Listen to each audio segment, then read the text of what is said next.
فاتحة.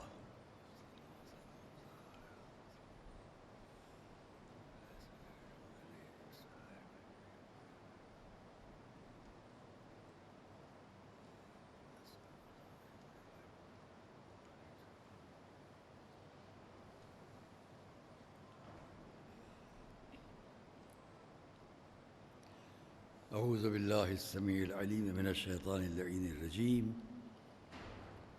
بسم الله الرحمن الرحيم.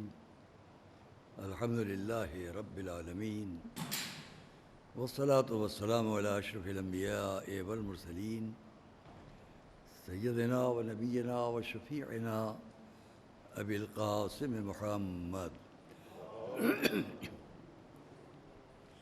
وأهل بيته الطيبين الطاهرين المعصومين المظلومين ورحمة الله على أعدائهم وقتلتهم أجمعين. أما بعد، فقد قال الله سبحانه في كتابه المبين وقوله الحق. بسم الله الرحمن الرحيم. قل لا أسألكم عليه أجرا إلا المودة في القربى. صلوات الله.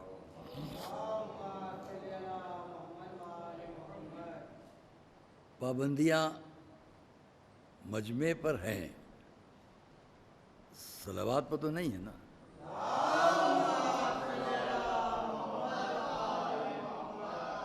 احسن، ماشاءاللہ.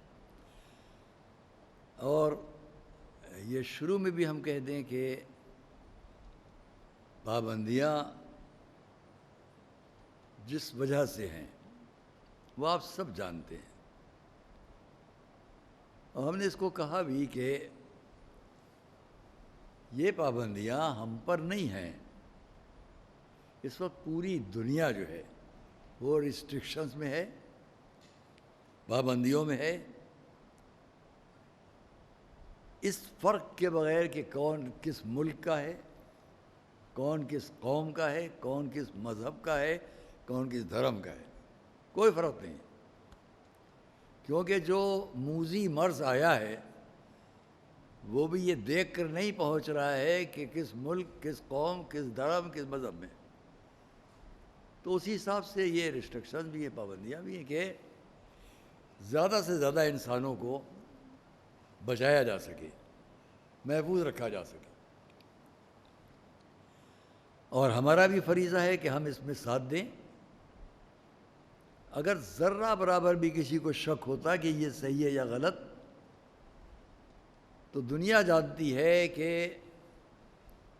یہ ملت جو عزادار ہے، جو نام امام حسین، اس کی اکثریت جو ہے وہ تقلید میں ہوتی ہے. ہمارے بڑے عالم نے کیا کہا، ہمارے ہیڈ آف دا کمیونٹی عالم نے کیا کہا. تو اس وقت ہمارے پاس جو عالم ہیں ان کا مشورہ بھی موجود. میں فتویٰ نہیں کہوں گا، میں یہ نہیں کہوں گا ان کا فتویٰ، کیونکہ اس میں فتوے کی بات نہیں ہے. ان کا ایڈوائز، مشورہ وہ ہے کہ جو ساری شریعت جس پر ہے، میڈیکل، طبی، قانون سب سے اوپر ہے، جہاں کہیں بھی آ جائے. اور میں اس لیے ان باتوں کو نہیں یاد دلاؤں گا، ایک بحث چھڑ جائے گی کہ حضور کے دور میں ان کے چچا نے آ کر ان سے پوچھا، بارش بہت تیز ہو رہی ہے، آیا مسجد میں لوگ نہیں جا پا رہے، جائیں کہ نہ جائیں؟ فرمایا گھروں میں نماز پڑھیں. تو خود سمجھنے کی بات ہے. رسول وہ مجمع جس کا کوئی جواب ہی نہ ہو کہ وہ اس دور کا مجمع جس میں سب ہیں، ہمارے بزرگان دین جو اہل بیت اطہار سب ہیں، ان کو رسول نے ان کے چچا پوچھ رہے عباس.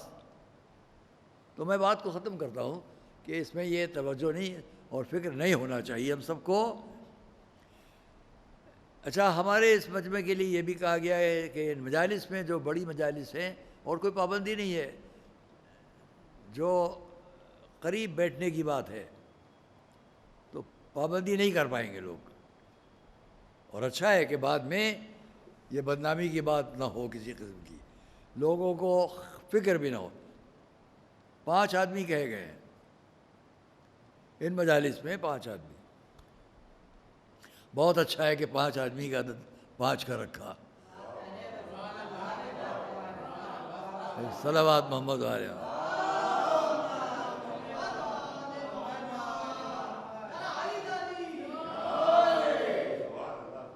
کل دنیا ہم سے کہتی تھی میں یہ تو پنجتنی ہے، اب تو سبھی پنجتنی ہے. صلوات محمد، صلوات محمد علیہ محمد.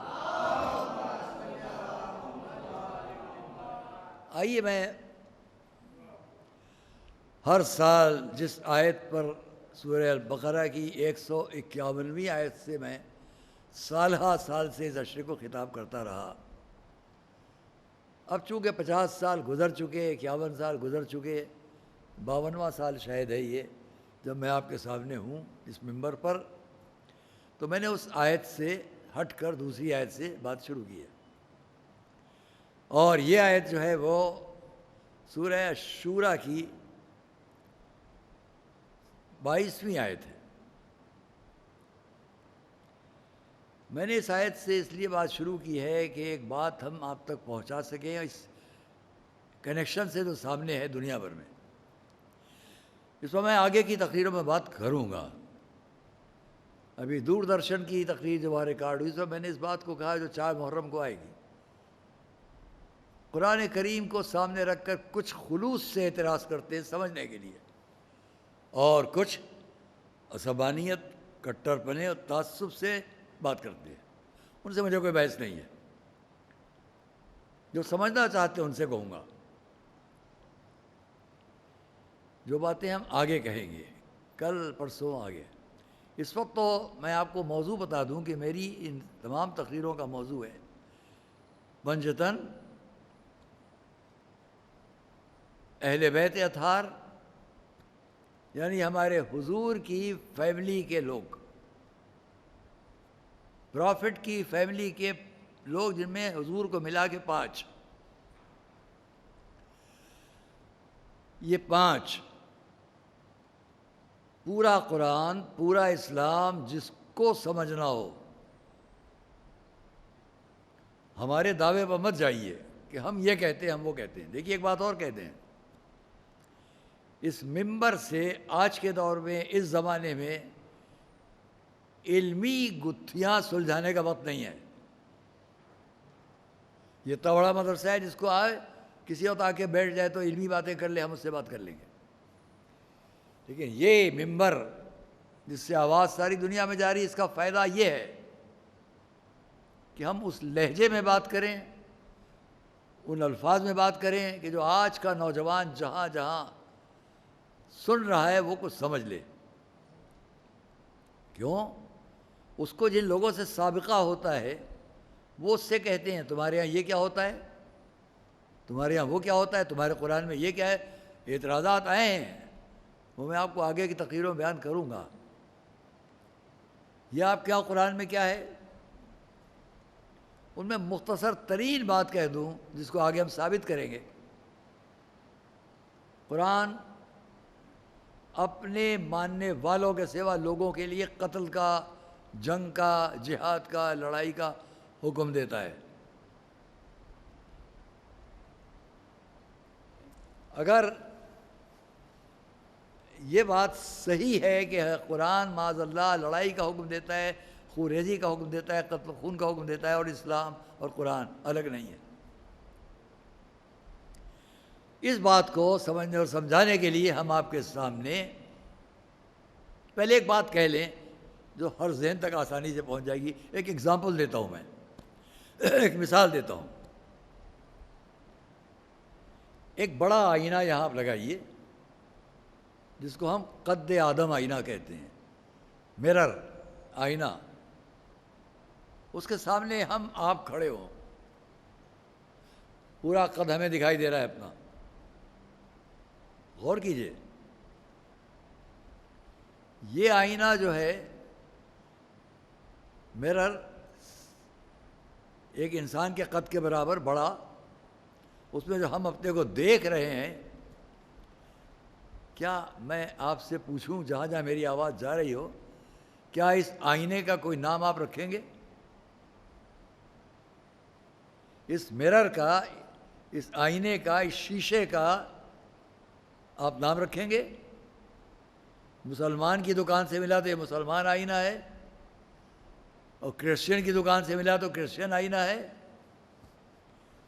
جینی کی دکان سے ملا تو جینی آئینہ ہے۔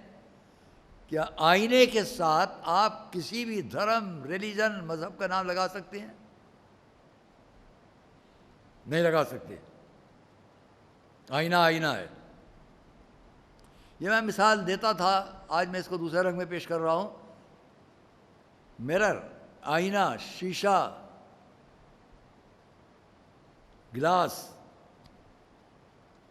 جس کو آپ اپنے قد کو جب کھڑے ہو کر دیکھ رہے ہیں تو میں ایک بات کہا کرتا ہوں، آپ یہ سمجھتے ہیں کہ آپ نے آئینے میں اپنے کو دیکھا، ذرا بدل دیجیے بات کو۔ میں کھڑا ہوا، یہ یہاں پر دھبا ہے ٹھیک کر لوں، یہ یہاں پر مائک اس طرح لگے میں ایسے کر لوں، یہ سب میں نے آئینے میں اپنے کو ٹھیک کیا، یہ دیکھ کر کے میں اپنے کو دیکھ رہا ہوں۔ عزیزان گرامی، میں اپنے کو آئینے میں نہیں دیکھ رہا ہوں، آئینے میں جو عکس ہے وہ مجھے دیکھ رہا ہے۔ آئینے میں جو ہے، اس شیشے میں، مرر میں جو ہے وہ مجھے دیکھ رہا ہے، وہ مجھ سے کہہ رہا ہے یہ ٹھیک کرو، ایسے رہو، یہ خرابی ہے، یہاں لباس پر دھبا ہے اس کو ہٹاؤ، یہاں پر یہ پھول لگا لو۔ یہ سب وہ مرر کے اندر، آئینے کے اندر جو مجھ سے کہہ رہا ہے۔ بس یوں ہی سمجھ لیجیے، بات کو تمام کرتا ہوں۔ مذہب بھی، ریلیجن بھی، دھرم بھی ایک آئینہ ہوتا ہے، جس کے سامنے جب انسان کھڑا ہوگا تو مذہب یہ کہے گا تم اچھے انسان بننا چاہتے ہو تو یہ ہٹاؤ، وہ کرو، ایسا نہ کرو، اور برے انسان رہنا چاہتے ہو تو جو چاہے کرو۔ آئینہ ہے مذہب۔ تو ویسے ہی ہم سمجھ لیں کہ مذہب کی بات جب ہوگی تو ہر مذہب انسان کو اچھا بنانے آیا ہے۔ عقیدے پر بات کہ ادھر کیا تھا، ادھر کیا ہوگا، اس پر مذاہب جو بحث کریں، یا آپ ہم کسی بھی دھرم کو پڑھ لیں، کسی بھی مذہب کو پڑھ لیں، کوئی مذہب اس کی پرمیشن نہیں دے گا کہ کوئی انسان اپنی ماں کی بے عزتی کرے، پڑوسی کو ستائے، بچوں کو ستائے، گرو کی عزت نہ کرے، کوئی نہیں۔ تو آئیے، قرآن کریم اسلام کی وہ کتاب ہے کہ جس سے پورا اسلام سمجھ میں آئے گا۔ اب قرآن پر جو اعتراض کیا جائے کہ اس میں یہ ہے اور وہ میں بیان کروں گا آگے کی تقریروں میں۔ آج کی گفتگو میں اتنا سمجھاؤں، اس قرآن کو سمجھنے کے لیے یا اسلام کو سمجھنے کے لیے ہم نے کیوں انتخاب کیا ہے، کیوں سلیکٹ کیا ہے پرافٹ کی فیملی کو، رسول کے گھر والوں کو، جن کو ہم پنجتن کہتے ہیں، 5 تن، 5 لوگ۔ اس لیے کہ عزیزان گرامی، اسلام کے آئینے میں ہر شخص کی شکل بدل سکتی ہے، لیکن رسول کی شکل نہیں بدل سکتی۔ وہ اسلام لائے ہیں، رسول کے گھر والوں کی صورت نہیں بدل سکتی کیونکہ ان کے ذریعے اسلام پہنچ رہا ہے۔ اب یہ دیکھیں آپ کہ ان رسول کے گھر والوں میں 5 کون ہیں؟ ایک خود رسول، ہمارے حضور سرور کائنات حضرت محمد مصطفیٰ صلی اللہ علیہ وسلم، ایک ان کی بیٹی، ایک ان کے داماد، ان کے بھائی حضرت علی، اور 2 ان دونوں کے بیٹے امام حسن، امام حسین۔ ان 5 کے ذکر پر یہ 9 مجلسیں ختم ہو جائیں گی۔ لیکن پہلی بات تو یہ آپ غور کریں کہ اس وقت تمام دنیا میں محرم کی بات چل رہی ہے، امام حسین کا ذکر ہو رہا ہے آج پہلی محرم کے حساب سے۔ تو جو قرآن رسول لے کر آئے اس قرآن کریم میں 23 سال یہ قرآن نازل ہوا، ایک دن میں نہیں آ گیا، ایک گھنٹے میں نہیں آیا، 23 سال رسول کے سینے پر تو آ گیا، لیکن اس کی تفصیل ڈیٹیل جو رسول بیان کرتے رہے اس میں 23 سال گزرے۔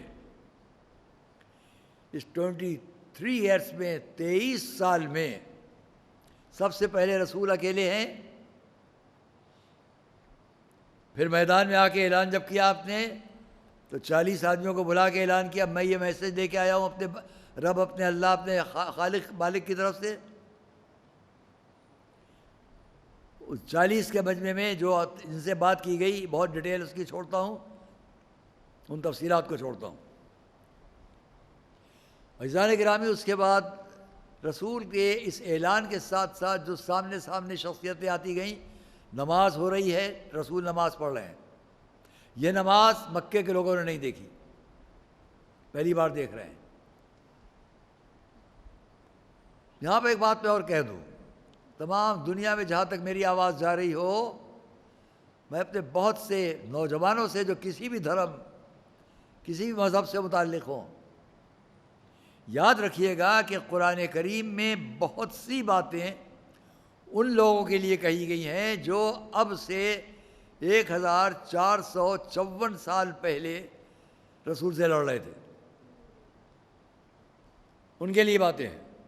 وہ باتیں آہستہ آہستہ لوگ سمجھتے ہیں کہ آج کے لیے ہیں، آج کے لیے نہیں ہے۔ جو اس وقت رسول سے لڑ رہے تھے، رسول کو ان سے بھی نہیں لڑنا تھا۔ اور دلیل دے رہا ہوں آپ کو،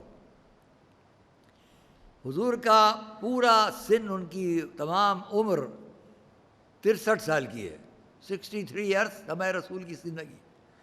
اس میں 40 سال آپ چپ رہے، کوئی اعلان نہیں کیا میں کون ہوں کیا ہوں۔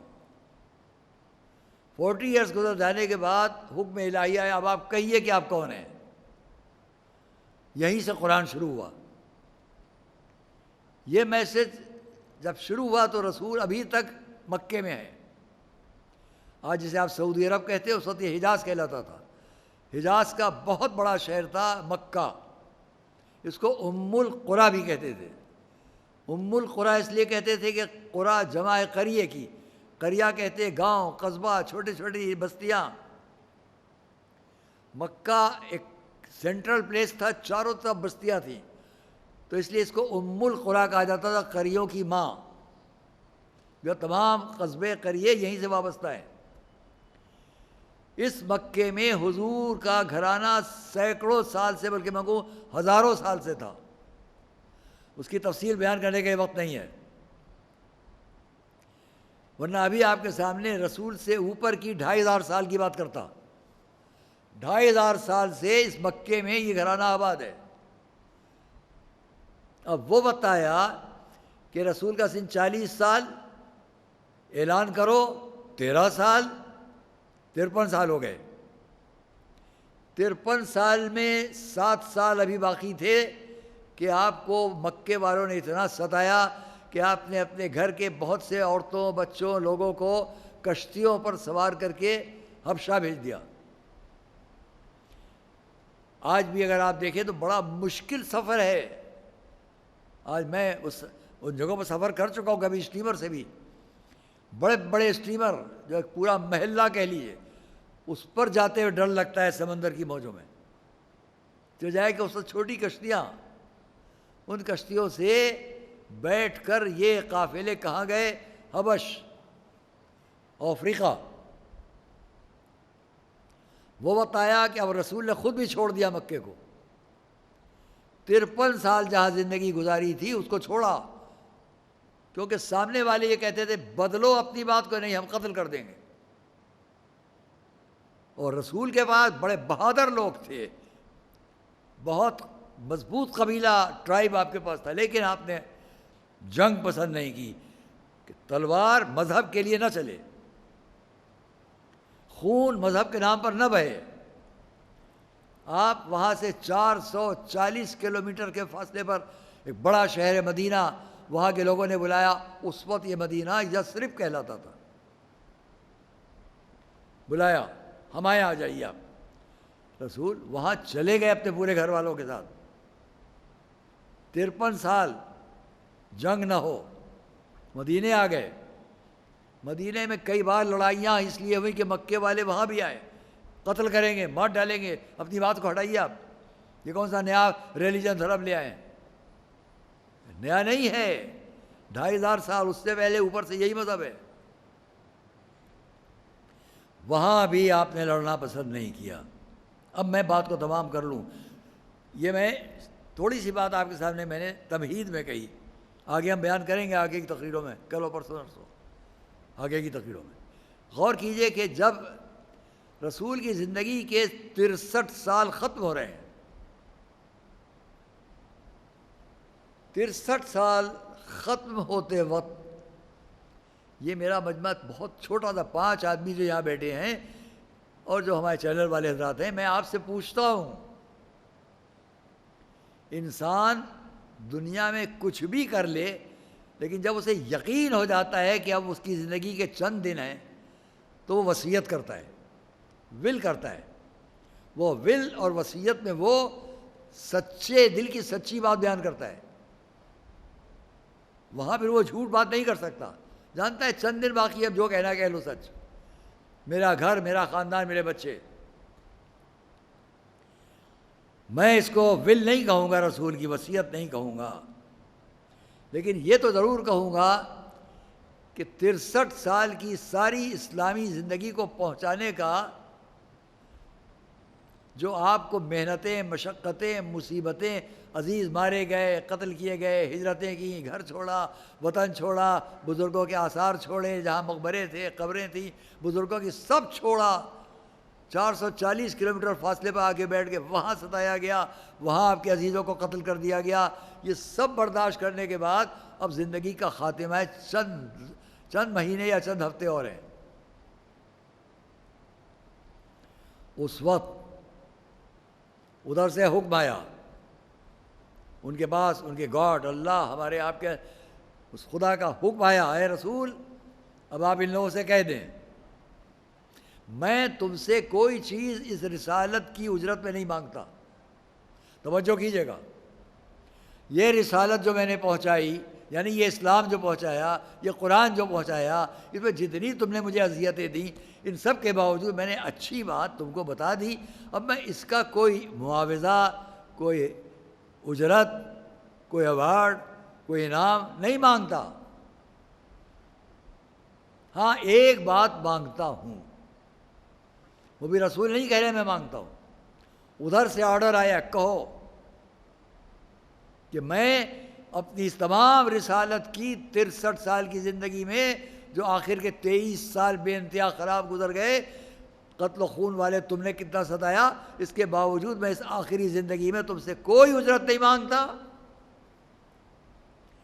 قرآن کی آیت، سورہ شورى 22ویں آیت، الا المودۃ فی القربى، بس میرے ان عزیزوں کی، ان قرابت داروں کی محبت دینا۔ بات تمام ہو گئی عزیزان گرامی۔ وہ رسول جس نے پورا اسلام پہنچایا ہو، وہ اپنی تمام زندگی کی زحمتوں، مشقتوں، تکلیفوں، اذیتوں کے جواب میں ان لوگوں سے کہ جو ان کو ماننے لگے ہیں، یہ بھی کہہ سکتے تھے مجھے میرے بچوں کی حکومت قائم کرنا، ان کا تاج و تخت درست کرنا، ان کی سلطنت ہوگی، سب اطاعت کرنا، سب اتباع کرنا، کچھ نہیں، محبت۔ جو رسول اپنی تمام رسالت کے ختم ہوتے وقت اجرت میں محبت مانگ رہا ہو، یہیں سے پہچان لو کہ اگر اسلام دین محبت نہ ہوتا تو محبت نہ مانگی جاتی۔ صلوات محمد علیہ۔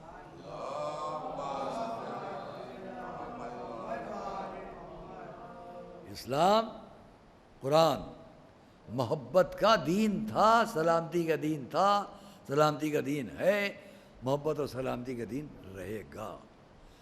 ہم آگے باتیں کریں گے اس پر۔ یہاں تمام مذاہب، تمام دھرم، جتنے بھی عقیدے کے لوگ ہوں، جتنے ریلیجن ماننے والے ہوں، ان کو یاد رکھنا ہے مذہب نفرت کی تبلیغ نہیں کرتا ہے. اور جو لوگ اس کو، اور میں آگے کی تقریروں میں کہوں گا، آپ سے ریفرنس دوں گا، حوالہ دوں گا، لا کے خود سامنے پیش کروں کتاب کو. قرآن نے مسلمانوں سے کہا جو لوگ یہودی عیسائی اپنی کتابوں پر عمل کر رہے ہیں، ان کے احکام پر عمل کر رہے ہیں، ان کے آرڈرز پر عمل کر رہے ہیں، ان سے اچھی طرح ملو. تو جب قرآن نے دوسرے مذاہب کے لوگوں سے جو اپنے مذہب پر اچھی طرح عمل کر رہے ہو ملو، کوئی یہ نہ کہے کہ نہیں اسلام نے منع کیا دوسرے مذاہب والوں سے مت ملو، غلط ہے. اور میں اسی لیے ایک بات کہا کرتا ہوں، بس حضور کے گھر کے پنجتن محمد علی فاطمہ حسن حسین صلوات اللہ، ہم اس کو بہت دفعہ کہہ چکے ہیں، یہاں پھر کہہ لیں. میرے نزدیک کسی کا بھی اپنے مذہب میں، اپنے دھرم میں، اپنے ریلیجن میں کٹر ہونا بہت اچھا ہے. مگر بات پلٹ کے کہوں گا، کسی کا بھی اپنے مذہب کے لیے متعصب ہونا، کٹر ہونا غلط ہے. آپ کہیں کہ دونوں باتیں کیسے ایک ساتھ ہو سکتی ہیں، یا اچھا یا برا؟ نہیں، میں اسلامی نظریے سے بات کر رہا ہوں، قرآنی نظریے کو سامنے رکھ کے بات کر رہا ہوں. جس کو مجھ سے بات کرنا ہو کر لے گا، سب کو آزادی ہے. آپ نیٹ کے اوپر، فون کے اوپر مجھ سے پوچھ سکتے ہیں. کوئی بھی اپنے مذہب کے اندر اگر ہے، اپنے مذہب پر اگر وہ پکا ہے تو اچھا ہے، اور اپنے مذہب پر اگر وہ پکا ہے تو برا ہے. دونوں باتیں کیسے ہوں گی؟ ایک آدمی اپنے مذہب میں بہت کٹر ہے، جس کو ہم متعصب کہتے ہیں، بہت اچھا ہے. میں نے کہا ایک آدمی اپنے مذہب میں بہت متعصب، بہت کٹر ہے، برا ہے. یہ بھی میں نے کہا. دونوں باتیں سمجھیے گا کیوں ہیں. اگر کوئی آدمی اپنے مذہب کو ٹھیک سے عمل کرتا ہے تو وہ اچھا انسان ہے. لیکن اگر وہ اپنے ریلیجن، اپنے مذہب، اپنے دھرم کو دوسروں کے سینے پر گھٹنا ٹیک کے ان کو مجبور کرے کہ اس کو مانو، تو برا ہے. کٹر اپنے لیے ہے تو اچھا ہے، لیکن کٹر دوسروں کو زبردستی مذہب بتانا برا ہے. یہی قرآن کی تعلیم ہے، یہ اسلام کی تعلیم تمام مذاہب کی ہے. آپ کسی کو بھی اس کے دھرم پر، اس کے مذہب پر آپ بتائیں. اور اس لیے میں نے آپ سے کہا کہ حضور کی 63 سال کی زندگی میں کوئی لمحہ، ایک سیکنڈ کا بھی وہ نہیں ہے کہ جب آپ اسلام پر نہ رہے ہوں. اس لیے کہ اسلام حضرت ابراہیم کے اور اس سے پہلے سے قرآن بتا رہا ہے، ابراہیم کا قربان اول المسلمین. تو اسلام ہے، لیکن رسول نے 40 سال کی اپنی زندگی میں کسی سے یہ کہا ہو تو مجھے لا کے بتاؤ، یہ مانو، نہیں مار دیے جاؤ گے. پھر کھلم کھلا جب آپ نے اس اسلام کا اعلان شروع کر دیا جو سامنے آ رہا ہے کہ اب یہ بھی بتائیے، یہ بھی بتائیے، اس میں بھی مکے میں 13 سال تک آپ کے ساتھ والے قتل کر دیے گئے. ایک بی بی کو زمین پر، جلتی زمین پر لٹا کے نیزہ ان کے گلے پر رکھ کے اتار دیا گیا. پہلا قتل جو مذہب کے نام پر، اسلام کے نام پر ہوا، مکے والوں نے کیا ایک مظلوم، بے بس، بے کس عورت کے ساتھ. عورتوں پر میں آپ کے سامنے مجلسوں میں پڑھوں گا آگے. کہ جو عورت پر بڑی بات ہوتی ہے، لیکن رسول نے اس کا بھی انتقام نہیں لیا۔ اسلام خونریزی سے بالکل دور رکھتا ہے، سارے مذاہب، کیونکہ جنہوں نے وہ نیزہ اتارا تھا اس بچی کے، اس عورت کے حلق میں اور گلے میں نیزہ اتارا تھا، وہ کوئی بچہ نہیں تھا، وہ اپنے قبیلے کا سردار تھا، بوڑھا بزرگ آدمی تھا، لیکن رسول نے اس کو بھی حکم نہیں دیا اسے قتل کر دیا جائے، چاہتے تو قتل کر سکتے تھے۔ اور میں اس کی مثال بار بار کہوں گا کہ کئی چیزوں میں مجھے کہنا پڑتا ہے، میں کل کہوں گا، پرسوں کہوں گا۔ یقین کیجئے کہ رسول کا گھرانہ مکے میں رہ کر نہ کسی سے ڈرتا تھا، نہ کمزور تھا، نہ بزدل تھا۔ پورے عرب میں ان کی شجاعت، ان کی بہادری اور ان کی بزرگی کے کارنامے تھے، لیکن رسول نے اسلام کا سہارا لے کر اپنے خاندان کی بہادری، شجاعت، بزرگی کو سامنے رکھ کے ان کو نہیں مجبور کیا، سب کچھ چھوڑ کر چلے گئے۔ ہم تمہیں اچھا پیغام دے رہے ہیں، مانو نہ مانو، اور یہ قرآن کہتا ہے لکم دینکم ولی دین، تمہارے لیے تمہارا دین، ہمارے لیے ہمارا دین۔ آیت الکرسی ساری دنیا کو یاد ہے، مسلمانوں میں ہر شخص کے گھر میں ہے۔ پورے قرآن میں کی ایک الگ 3 آیتیں، ان 3 آیتوں میں پہلی آیت ہے، انہی 3 آیتوں میں لا اکراہ فی الدین، دین میں کوئی زبردستی نہیں۔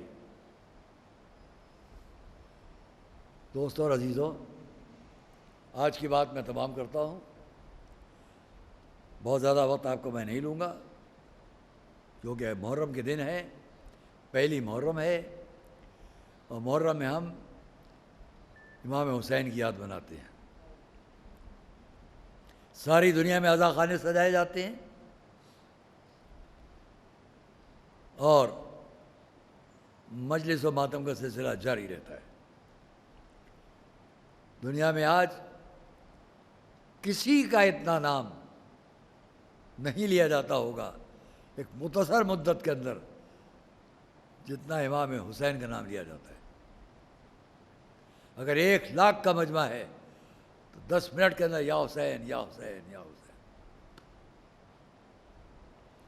یہ کیوں؟ اس لیے کہ امام حسین نے اس پورے اسلام کے مشن کو کربلا میں اپنی قربانی پیش کر کے، اپنی شہادت پیش کر کے اتنا اجاگر کر دیا، اتنا نمایاں کر دیا کہ جس کو بھی شک ہو کہ اسلام یہ ہے کہ یہ، وہ امام حسین تک آ جائے، سمجھ لے گا کہ امام حسین نے اسلام کون سا پیش کیا ہے۔ اور اس لیے جب قرآن نے آیت رسول کی یہ حکم پیش کیا کہ کہہ دیجئے ان سے میں تم سے کوئی سوال نہیں کرتا مگر یہ کہ میرے قرابت داروں کی مودت اور محبت۔ عزیزان گرامی، میں یہاں پر ایک بات آپ کو اور یاد دلاؤں، یہ آیت آخر حیات رسول کی ہے،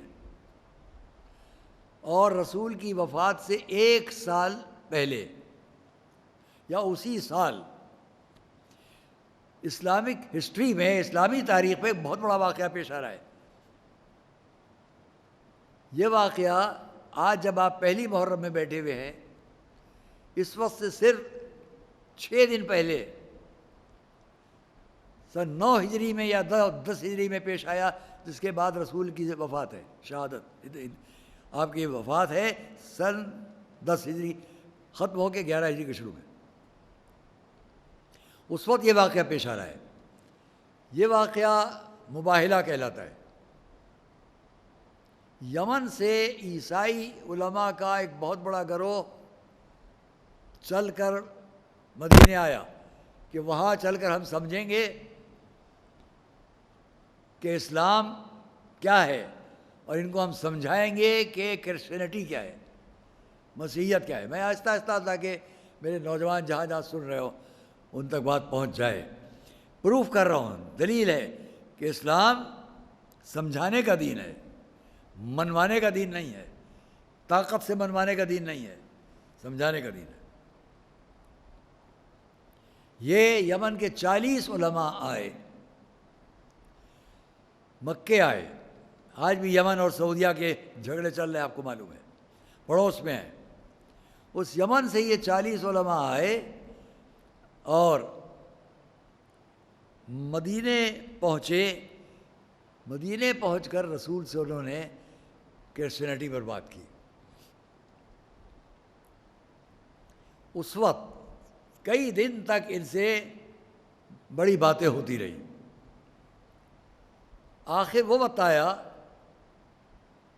کہ حکم ہوا کہ یہ اگر دلیل سے نہیں مانتے تو دعا سے بات کرو. دلیل الگ، اب دعا سے بات کرو. اور ان سے یہ کہو کہ یہ اپنے تمام لوگوں کو لے آئیں، بچوں کو، عورتوں کو، نفوس کو لے آئیں، ہم بھی لے آئیں، اور آپس میں مباحثہ کر لیں، مباہلہ کر لیں، بارگاہ رب میں دعا کر لیں. دیکھیے مذاہب کی بات، مذاہب کی بات. اسلام کسی دھرم، کسی مذہب کو حقیر نہیں کر رہا ہے. اتنی دور سے آئے، بحث مباحثہ کیا، آرگومنٹس ہوئے، اور پھر آخر میں طے ہوا کہ میدان میں، کھلے میدان میں دعا کرے. اس کے لیے میں قرآن کریم کے سورہ آل عمران کی آیت آپ کے سامنے پڑھ رہا ہوں، 91 آیت، جس میں کیا کہا جا رہا ہے. اس سے اوپر کی 2 آیتیں اور بھی ہیں، وہ آگے کبھی بیان کریں گے ہم، کہ جہاں عیسائی مذہب سے کیا بات کی گئی. انہی عیسائیوں کے لیے یہ کہا گیا، اے رسول، ان سے میں وہ تفصیل میں نہیں جا رہا ہوں، ڈیٹیل میں نہیں جا رہا ہوں، میں جلدی سے بات تمام کروں. ان سے آپ کہیے کہ یہ اپنے بچوں کو، اپنی عورتوں کو، اپنے نفوس کو لے، ہم بھی لے آئیں. لے آئے. وہ ادھر بیٹھے، رسول صاحب نے کھلا میدان. کھلے میدان میں اب یہ طے ہوا کہ اچھا حق کس کے ساتھ ہے، اور ہاتھ اٹھائے اور جو ادھر طاقت ہے اس سے بارگاہ میں دعا کرے، جس کی دعا قبول ہو جائے. اگر ہم سچے ہیں تو ہم باقی رہ جائیں گے، تم پر عذاب آئے گا. تم سچے ہو تو ہم پر آسمان سے بجلی گر جائے گی، عذاب آ جائے گا. چلو آئیے غور کریں. کھلا میدان، ہر طرف کے لوگ. دیکھا کیا ان 40 عیسائی علماء نے کہ سامنے سے رسول آ رہے ہیں اور اپنے ساتھ سے 4 آدمیوں کو لے کے آ رہے ہیں. 2 بچے ہیں اور 2 بڑے ہیں، جن کو ہم اہل بیت پنجتن کہتے ہیں. ان کو لائے اور اب رسول بیٹھے. ادھر عیسائی عالم جو تھا، اس نے ایک گھٹنا زمین پر ٹیکا، جو بد دعا کا انداز ہوتا ہے، اور ہاتھ آسمان کی طرف اٹھائے. جو پیچھے اس کے ساتھ کے علماء تھے، ان کا ٹھہرو، کیا ہے؟ اور تم دیکھ رہے ہو یہ سامنے بیٹھے ہوئے ہیں. اگر ان کو اپنے دین کے حقانیت کا یقین نہ ہوتا، سچائی کا یقین نہ ہوتا، تو یہ اور لوگوں کو لے کے آتے، بچوں کو نہ لاتے. بچوں کو لائے ہیں، اس کا مطلب ان کو یقین ہے کہ ان پر کوئی بری بات آنے والی نہیں ہے اور ان کی دعا قبول ہوگی. اس لیے ان سے کوئی بحث نہ کرو. اگر انہوں نے بد دعا کر دی تو کوئی ہم میں سے نہیں بچے گا. صلوات محمد علیہ.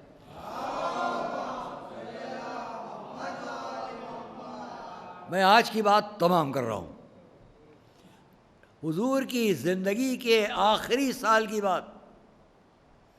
سینکڑوں کلومیٹر سے چل کے عیسائی 40 علماء آئے. یہ میں نہیں کہہ رہا ہوں، ساری تاریخیں، تمام ہسٹری. جب بات نہ طے ہوئی تو میدان میں بیٹھ کر بد دعا پر بات آئی. دعا کریں. اگر قرآن، رسول، اسلام تلوار پر، پاور پر، قوت پر، طاقت پر بھروسہ رکھتا ہوتا تو میدان میں بیٹھ کے بد دعا کی بات نہ کرتا. یہ میدان جنگ نہیں ہے. وہاں سب کو لانا اور آخری معیار، آخری کسوٹی بد دعا قرار دینا. دلیل ہے کہ اسلام روحانیت پر یقین رکھتا ہے، مادیت پر یقین نہیں رکھتا ہے. صلوات محمد علیہ. کیونکہ آخر حیات کی بات ہے، شروع کی بات نہیں ہے. اور جب آخری زندگی کے دن اس میں ان 5 کے ساتھ یہ بات ہوگی، سامنے آئی، تب دنیا سمجھ لے کہ ہم کیوں کہتے ہیں کہ اسلام کو سمجھنا ہو تو اہل بیت سے سمجھو. وہ علی جن کی تلوار ہر میدان جنگ میں آنے والے دشمن کو جواب دیتی تھی، میدان مباہلہ میں تلوار لے کر نہیں آئے، تلوار لے کر نہیں آئے. اور وہ 40 جب واپس چلے تو انہوں نے کیا کہا؟ یہ گھوڑے، یہ لباس، یہ حلے ہم آپ کو گفٹ کر رہے ہیں، تحفہ دے رہے ہیں، آپ ایک خط لکھ دیجئے ہمارے لیے کہ ہم یہاں سے اپنے گھر تک خیریت سے پہنچ جائیں، بیچ میں کوئی ہم کو آپ کے مذہب پر نہ مان کر اذیت نہ دے. عزیزان گرامی، خط لکھ دیا گیا. میں آپ سے پوچھتا ہوں، غیر مسلم ہیں، کرسچن ہیں، عیسائی ہیں، مگر جانتے ہیں کہ رسول کا خط ان کو ہلاکت سے بچائے گا. بس یہی وہ بات ہے جسے کربلا میں امام حسین نے آ کر پیش کیا. اور کس طرح جب مدینے میں یہ خط آیا کہ بس یا حسین بیعت کریں اور یا ان کا سر کاٹ کے بھیج دو. اللہ اکبر. میں آج کی تاریخ جو مصائب پڑھتا تھا وہ نہیں پڑھوں گا، بس چند لفظیں آپ کے سامنے اس لیے پیش کروں کہ وقت کے اندر بات ختم ہو جائے. دوستو اور عزیزو، آپ سب جانتے ہو کہ امام حسین کی بہن ان سے بڑی محبت کرتی تھی، حضرت زینب. بڑی محبت، یہاں تک کہ جب امام حسین سفر پر نکلے تو حضرت زینب نے اپنے شوہر سے پہلے ہی سے یہ معاہدہ کر رکھا تھا، میرا بھائی اگر کبھی باہر جائے گا تو میں اس کے ساتھ جاؤں گی. یہ میں نے اس لیے یاد دلایا، اس محبت کے معیار ذہن میں رکھیے. اور اب ایک تاریخ کا ایک چھوٹا سا واقعہ سن لیجئے. مدینے میں امام حسین کے لیے قتل کا حکم آیا، یا یزید کی بیعت کریں یا سر کاٹ کر دمشق بھیج دو. امام حسین نے طے کیا، فساد نہیں، جھگڑا نہیں، لڑائی نہیں، خوریزی نہیں، چلو اب مدینہ بھی چھوڑتے ہیں. کوفے والوں نے بہت بلایا ہے، وہاں چلیں گے، ان کو اسلام بتائیں گے، اچھی باتیں بتائیں گے، پیغام اسلام بتائیں گے. جانے سے پہلے اپنے بزرگوں کی قبروں پر گئے. ایک ایک قبر پر جاتے تھے، سر رکھ کر کبھی کبھی ایک رات یہاں گزار دی، کبھی ایک رات وہاں گزار دی. اسی عالم میں اب آخری قبر کی طرف چلے. یہ کس کی قبر ہے؟ امام کی مادر گرامی حضرت فاطمہ کی قبر. ہم نے تاریخ میں دیکھا ہے، اس لیے بیان کر رہے ہیں کہ جب دور سے ماں کی قبر دکھائی دی تو امام نے آواز دی، السلام علیک یا اماں، اے میری ماں آپ پر میرا سلام. تاریخ نے لکھا کہ قبر جنبش میں آئی، اس کے اندر سے آواز آئی، علیک السلام یا غریب الام یا مظلوم الام یا شہید الام. اے ماں کے شہید ہو جانے والے بیٹے، تجھ پر بھی تیری ماں کا سلام. اے غریب الوطن پردیسی بیٹے، اپنی ماں کے لیے اس کا ماں کا سلام. اے میں اپنی ماں کے مظلوم بیٹے، تم پر بھی تمہاری ماں کا سلام.